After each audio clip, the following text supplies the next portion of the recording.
Bumper સ્ટોકમાં આજે મારી પસંદગી છે હિન્દુસ્તાન કોપર. મંથલી ચાર્ટ્સ તમારા સ્ક્રીન પર આવશે કે જ્યાં તમે જોઈ રહ્યા છો 10 દિવસની મૂવિંગ એવરેજથી સપોર્ટ લેવાની કોશિશ કરી છે, જે ગુલાબી લાઇન તમે જુઓ છો તે, અને સાથે સાથે વીકલી ચાર્ટ્સ પર પણ 10 દિવસની મૂવિંગ એવરેજથી સપોર્ટ લીધો છે.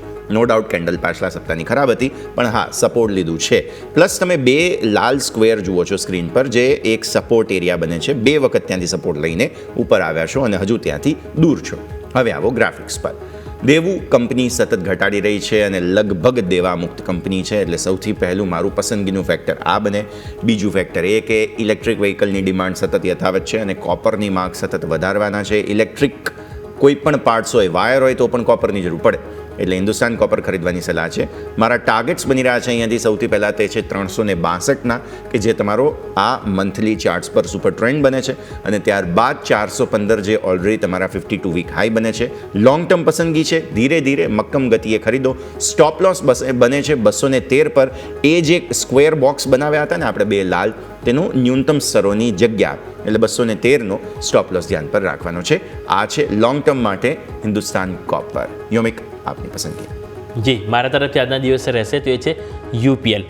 હવે આ સ્ટોક આપણે થોડુંક કહી શકાય કે લોંગ ટર્મ હોરિઝોનથી પકડ્યું છે. લોંગ ટર્મ એટલું બધું નહીં, પરંતુ 1 થી 2 મહિનાનો આપણે હોરિઝોન અહીંથી લઈશું.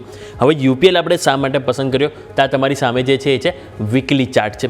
તમે જોઈ રહ્યા છો કે ઓલમોસ્ટ રાઉન્ડ બોટમ ફોર્મેશન બની ગયું, એનું બ્રેકઆઉટ પણ આપણને લાસ્ટ અઠવાડિયે મળી ગયું, અને એ બાદ તમે જો તો આપણને હવે અહીંયાથી જે અપવર્ડ ટેરિટરી જે હતી, જ્યારે તમે જોશો 2022 થી 2023માં જ્યાંથી આ રિજેક્શન ચાલુ થયું હતું, એ ટેરિટરીમાં જવા માટે હવે સ્ટોક રેડી છે.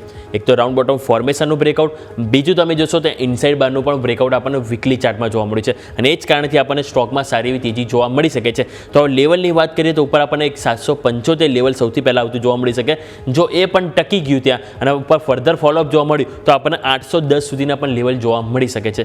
નીચે સપોર્ટ તરીકે વાત કરીએ તો આપણે 670 રૂપિયાનો સપોર્ટ છે કે જે આપણે ફોકસ કરીશું, એટલે એ સ્ટોપ લોસ રહેશે 670, અને ટાર્ગેટ તમારા માટે 2 775 અને 810 આપણે વાત કરી યુપીએલ માટે.